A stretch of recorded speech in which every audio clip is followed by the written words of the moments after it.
Well, I'm not really the marrying kind since I'm still single and still loving. I do enjoy when something like this happens, even when it's an unexpected surprise marriage or something like that, as I recently saw in Marry Me, which recently came to theaters earlier this year and has been on Peacock as well.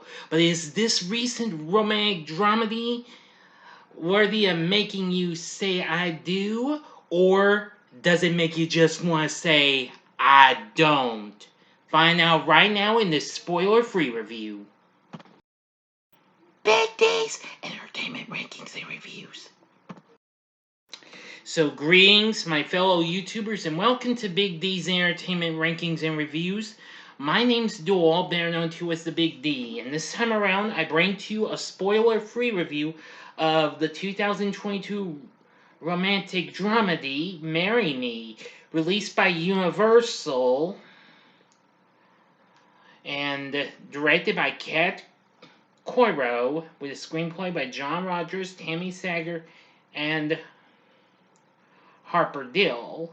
The film is based on the 2012 graphic novel of the same name by Bobby Crosby, starring J-Lo herself, Jennifer Lopez, along with Owen Wilson, plus Colombian singer, songwriter, and actor Maluma, plus John Bradley, Sarah Silverman, and Chloe Coleman. This is a film about a pop star who decides to marry a math teacher holding a "Marry Me" sign after learning that her onstage bridegroom has been having an affair. Anyway, now our main character, Kat Valdez, is a pop superstar and a long-known starlet of the Latin community who has had two failed high-profile marriages. After a song, she and her fiance Bastian becomes a chart topper around the world, which is simply the title of this movie. They plan to hold their wedding ceremony in front of a streaming audience at one of Kat's concerts. Charlie Gilbert, a divorced math teacher, is convinced to attend the concert with friend Parker and daughter Lou, who has lately been less enthused with her father. And right before Kat is prepared to go to the altar, tabloids uncover Bastian's infidelity with her assistant Tyra and broadcast it to her fans at the concert. And Kat sees Charlie in the crowd holding Parker's sign reading "Marry Me," and to Charlie and everyone else's surprise, she impulsively decides to marry him. Yeah.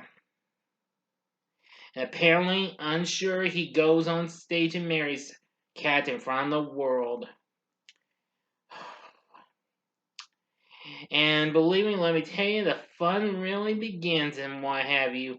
But after that, but as for the rest, this is a spoiler-free review. I'm not giving you the rest of the story. I'm only giving you the first bit of the movie. That's it. Anyway, why did I think of this film? I thought it was not that bad that I had anticipated. I didn't think this was going to be good or not. Anyway, it was released in theaters and on Peacock through their premium service since its release back in February. Now, of course, this movie's going to be on Peacock for one more month, and after that, it's Splitsville. The film got mixed reviews from critics and what have you, and went on to make $50 million. It became the most streamed day-and-date title on Peacock.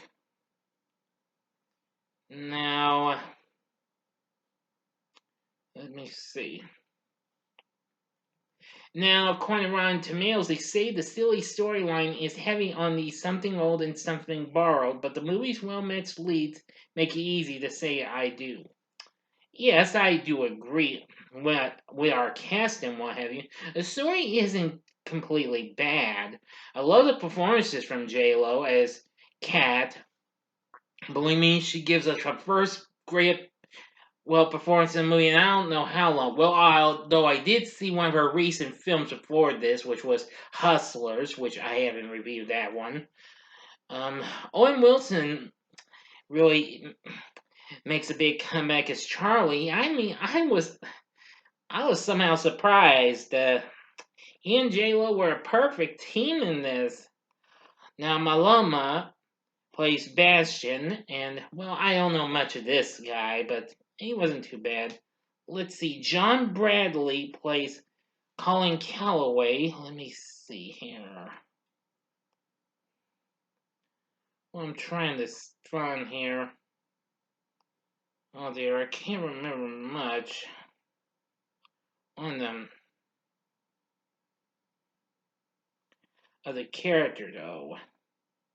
Sorry. Sarah Silverman delivers her performance as Park Debs, and I was impressed. That was very good.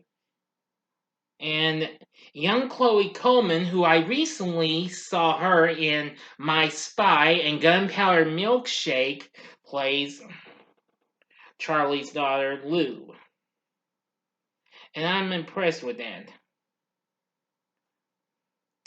Oh, wait a minute. Now I think I know Colin is the character Colin is. He's the, I believe, is Cat's manager or something. Oh well. Anyway, yeah. You'll even get an appearance from Utkarsh Ambedkar, who most of y'all have recently seen in Free Guy.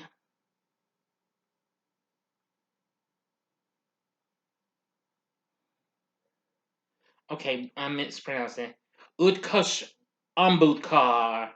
And of course, we also have seen him in other things. And